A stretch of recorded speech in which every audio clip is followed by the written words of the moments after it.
sudah ada di SMA Negeri 52 Jakarta.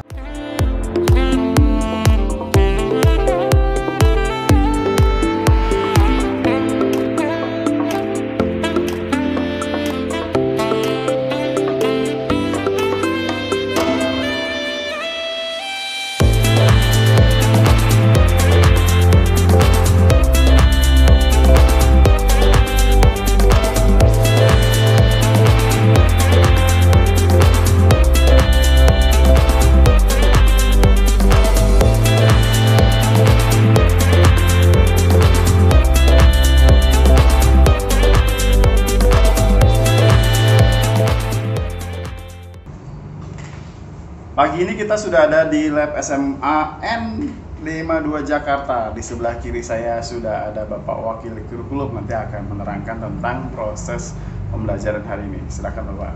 Baik, terima kasih Pak Asro selaku trainer kita pada pagi hari ini sudah ada di lab komputer SMA Negeri 52 Jakarta. Jadi sesi in-house training kita pada pagi hari ini untuk Bapak Ibu pendidik SMA Negeri 52 Jakarta adalah sesi in-house training yang sangat menarik karena saya sudah mendengar penjelasan sesuai narasi dari pembicara kita dan juga trainer kita ini tentang bagaimana membuat video pembelajaran sehingga kita akan dibentuk menjadi seorang kreator, pengisi konten, bahkan menjadi bukan hanya seorang guru yang biasa tapi guru yang luar biasa yang memiliki skill membuat video pembelajaran yang kontennya sangat menarik dan juga suasananya bisa menghidupkan suasana belajar dan bisa memotivasi semangat belajar daripada peserta didik SMA Negeri 52 Jakarta.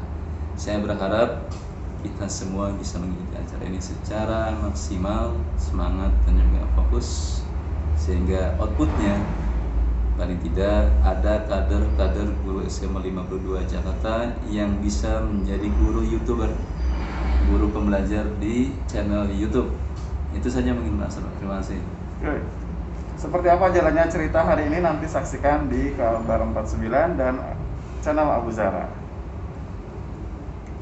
Salam literasi ya, kita mau foto. Alhamdulillah pada pagi hari ini Allah SWT memberikan kesempatan kepada kita semua untuk bisa mengikuti satu acara in-house training tentang membuat video pembelajaran konten kreatif guru pembelajar, dan di tengah-tengah kita sudah hadir Pak Astro selaku pemateri selaku trainer kita. Beliau adalah guru KKI SMK N49 Jakarta. Sebenarnya beliau ini adalah orang yang gak asing buat yang pernah kuliah di UNJ untuk angkatan saya dan lain sebagainya. Dan alhamdulillah pada kesempatan pada pagi hari ini beliau menyempatkan untuk bisa memberikan materi kepada kita semua. Yang kami hormati Bapak Ridwan sebagai Kepala Sekolah SMA Negeri 52 Jakarta dan juga Pak Edi Sarono sebagai Wakil Sarana Prasarana. Di sini juga ada Bu Eva Rasti sebagai wakil daripada kesiswaan dan Bapak Ibu staf manajemen dan juga Bapak Ibu guru yang bisa hadir pada kesempatan pada pagi hari ini. Mari kita buka acara kita pada pagi hari ini dengan baca basmalah, bismillahirrahmanirrahim. Dan mudah-mudahan kita semua bisa mengikuti kegiatan ini dengan baik karena paling tidak targetan output dari kegiatan ini Bapak Ibu nanti bisa memiliki semacam skill bagaimana membuat video pembelajaran dengan spesifikasi atau modal yang cukup sederhana, spesifikasi yang sangat sederhana. Baik, Assalamualaikum warahmatullahi wabarakatuh. Selamat pagi dan salam sejahtera untuk kita semua. Yang saya hormati Bapak Ibu Wakil dan staf yang saya hormati, teman-teman guru yang saya hormati, Pak Asro ya selaku narasumber pada kegiatan pada pagi hari ini. Pertama tentu mari kita panjatkan puji syukur kehadirat Allah SWT Tuhan yang Maha Kuasa atas berkat rahmat dan karunia-Nya pada hari ini kita bisa melaksanakan kegiatan pelatihan pembuatan video pembelajaran. Ambil serap ilmunya semampu mungkin, yang sebagus mungkin. Nanti saya berharap bisa menjadi pendamping bagi teman-teman kita yang belum hadir pada hari ini. Kalau memang pertemuan pada hari dirasa masih kurang, nanti akan kita jadwal ulang lagi untuk pertemuan di kesempatan lain. Ya. Itu saja yang saya sampaikan. Terima kasih Pak Asro yang sudah berkenan memberikan pelatihan kepada guru-guru kami di SMA 52 Jakarta. Itu saja. Selamat mengikuti pelatihan pada hari ini. Billahi taufiq wal hidayah. Assalamualaikum warahmatullahi wabarakatuh. Saya izin lepas masker Bapak Ibu biar suaranya lebih jelas. Saya masih ada. Saya masih lagi. Ya. Seperti apa jalannya cerita hari ini nanti saksikan. Ya. Gimana Bu?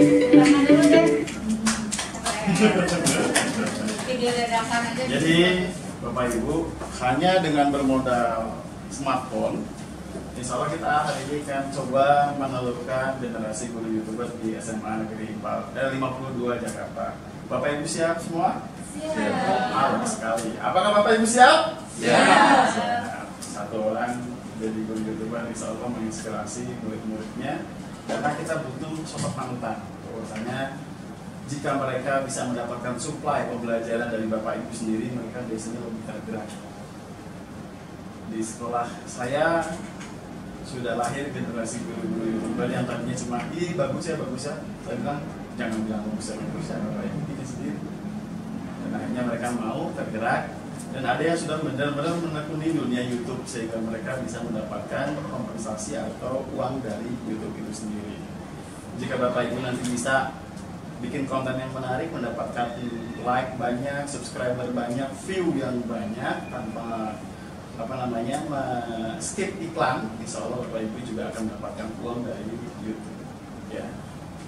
Tapi sekarang coba kita luruskan dulu orientasi belajar kita hari ini, bahwasanya kita nanti ingin membuat sebuah kenangan atau legasi warisan kepada generasi di bawah kita. Jika penulis bisa membuat sebuah buku, maka Bapak Ibu yang malas untuk menulis, buatlah sebuah video. Karena video Bapak Ibu akan ditonton terus sama orang yang menonton pasti. Tapi jika pembelajaran Bapak Ibu bagus dan itu bisa ditularkan ke anak murid, bahkan ke generasi di bawah Ibu, baik anak atau cucu, bapak saya dulu keren ya, ibu saya dulu keren ya. Kalau mereka bisa tahu menceritakan ini ke anak cucu kita, bahwasanya mbak kamu dulu ini loh, kalau ngajar keren banget, jangan kalah sama dia kalau nanti dia jadi guru. Atau kalau enggak, kalau kamu pengen mengenal sosok mbah kamu, lihatlah videonya, betapa dia sangat fenomenal, bombastis, luar biasa. Maka saya ingin menularkan tradisi ini sehingga nanti kita akan membuat video pembelajaran semudah makan gorengan kali ya. Iya, enak, mudah, murah, dan gratis. Kalau nanti coba saya tunjukkan ke sumber beberapa aplikasi yang Bapak Ibu harus bayar untuk membeli lisensi, maka karena kita adalah komunitas belajar, saya coba merangkum beberapa software. Tadi saya sudah kopikan yang format APK. APK itu berarti untuk mobile ya Bapak Ibu ya, untuk handphone. Sementara yang sifatnya untuk di laptop Bapak Ibu ataupun di komputer nanti di rumah, Bapak Ibu bisa jalankan aplikasi ini. Cuma 7 mega itu juga bisa menjadi alat buat konten Bapak Ibu. Sekali lagi saya ingatkan, cuma 7 mega, pakai software ini sangat powerful. Kalau saya tadi cuma membuat editing di video pembukaan dengan menggunakan smartphone, menggunakan Quick, nanti Bapak Ibu bisa download. Kenapa tidak saya berikan software langsung lengkapnya?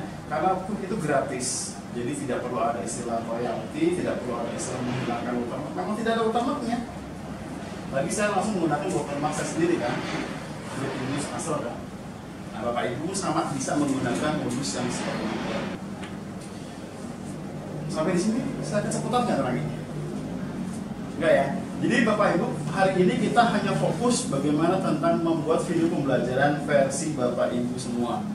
Tapi kita akan belajar runutannya supaya nanti lebih sistematik sehingga Bapak Ibu nanti tahu tahapannya, dan dalam membuat video nanti akan inherent itu melekat ya. bahwasanya oh harus ini dulu yang diambil, oh harus ini dulu yang diambil, nanti disatukan sehingga video itu punya satu alur cerita. Berangkat dari sinilah video Bapak Ibu bisa dinikmati dan orang lain bisa tahu tentang portofolio kita selama menjadi guru. Jika sudah siap, maka kita akan mulai dari sekarang.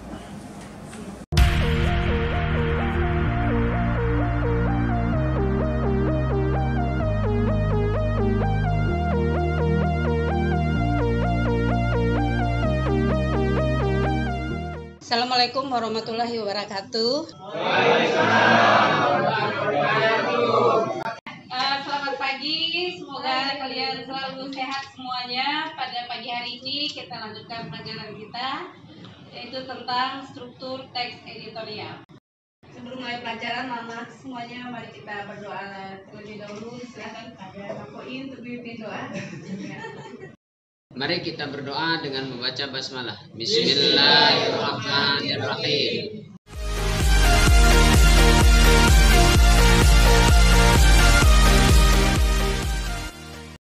Kamera, rolling, and action. Selamat siang anak-anakku. Hari ini kita belajar materi kimia yang berjudul larutan. Ada KD yang kedua, dan pada pertemuan yang kedua, larutan itu adalah campuran yang homogen antara zat terlarut dan pelarut. Larutan itu terbagi dua. Ada yang disebut dengan larutan elektrolit dan ada yang disebut dengan larutan non-elektrolit. Larutan elektrolit itu adalah larutan yang dapat menghantarkan arus listrik. Contohnya asam, basa, garam. Dan larutan non-elektrolit adalah larutan yang tidak dapat menghantarkan listrik. Contohnya alkohol, bensena, urea, dan lain-lain. Jadi kalau kita mau coba bahwa ada satu larutan yang dapat menghantarkan arus listrik, kita ambil contoh garam dapur. Garam dapur itu ada dua komponen unsur, natrium dan klorida. Kalau berdiri sendiri, natrium itu mudah meledak. Klor itu kalau dia berdiri sendiri, itu campuran yang bersifat racun. Tapi apabila natrium dan klorida itu menjadi satu dengan proses ikatan kimia, dalam hal ini ikatan ion, maka senyawa natrium klorida itu yang kita makan setiap hari berupa garam dapur, penyedap, bumbu masak di rumah. Oleh sebab itu terjadi ikatan ion itu karena ada penedian muatan natrium melepaskan satu elektron, klorida menerima satu elektron. Selamat siang anak-anak. Hari ini untuk sesi pertama kita akan mempelajari tentang senyawa hidrokarbon. Tentunya senyawa hidrokarbon ini dalam kehidupan sehari-hari. Berarti kita harus tahu tujuan pembelajaran. Berarti kita mengetahui tujuan pembelajaran kita hari ini, bagaimana kita mengetahui senyawa hidrokarbon dalam kehidupan sehari-hari yang terdiri dari unsur hidrogen dan karbon selain unsur-unsur yang lain. Tetapi yang namanya senyawa hidrokarbon berarti terdiri dari karbon dan hidrogen. Waktu di kelas 10 kita pernah belajar tentang ikatan kimia. Berarti dasarnya adalah ikatan kimia hubungannya pada ikatan kovalen. Ada yang tahu tentang ikatan kovalen? Nah, berarti ikatan kovalen itu adalah pasangan elektron yang dipakai secara bersama-sama. Nah, pada senyawa hidrokarbon ini diambil contoh senyawa hidrokarbon jenuh. Misalnya senyawa alkana, untuk turunan alkana berarti gas metana. Berarti metana itu terdiri dari senyawa metana itu rumus molekulnya adalah CH4. Berarti karbon mampu mengikat 4 atom hidrogen. Tentunya semua tahu bagaimana kita menuliskan struktur dari senyawa CH4 tersebut. Dilihat dari konfigurasi elektron karbon, nomor atomnya 6, kemudian hidrogennya 1. Ternyata karbon itu mampu mengikat 4 atom hidrogen. Makanya CH4 itu merupakan hidrokarbon yang paling sederhana. Nanti kita jumpa lagi video berikutnya. Mudah-mudahan bisa dipahami untuk pembelajaran sebagian kecil dari senyawa hidrokarbon dalam kehidupan sehari-hari. Terima kasih. Baik anak-anakku sekalian, sekarang pertemuan kita pada pagi hari ini, materi yang mau Bapak ajarkan tentang medan magnetik. Medan magnetik ini masuk ke dalam pembahasan KD 3.1. Nah, jadi medan magnetik ini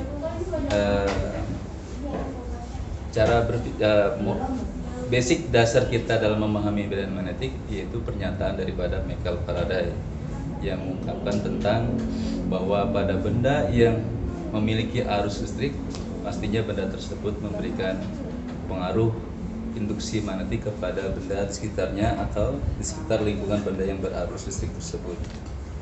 Nah, kemudian pembahasan medan magnetik ini nanti kita akan membahas tentang bagaimana besarnya induksi magnetik pada kawat lurus, kemudian yang kedua kawat melingkar, kemudian yang ketiga adalah pada solenoida, batang pembaran, kemudian yang keempat itu pada toroida.